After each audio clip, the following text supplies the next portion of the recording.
But how did her faith move around during that time? Well, our faith was kind of up and down because it was a roller coaster ride of one day being told she was in remission, and then the next day being told that it's back with a vengeance and she's got months to live. And then 2 weeks later being told, hey, here's a new trial, it's working, you're in remission. And then it was just on and off, on and off. It was insane. And trying to deal with her physical changes from the nausea to diarrhea to dietary issues, you name it, it was insane. And we couldn't get a grip on anything for 2 years. Yeah.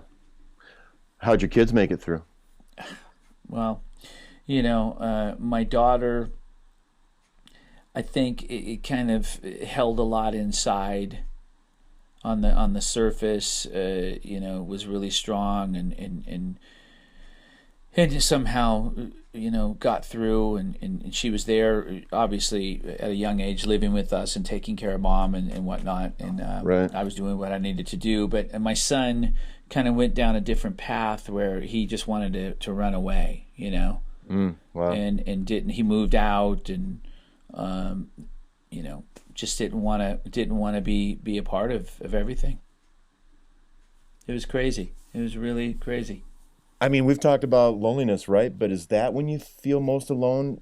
And not from God per se, but even in this world, because I mean, there's 1,000 books on parenting advice and 1,000 books on how you deal with the death of someone close to you and all that. But man, when your kids are struggling that much, I mean, there's nothing.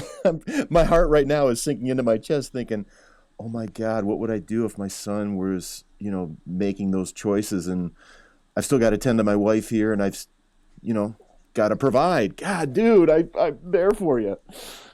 Exactly. Yeah.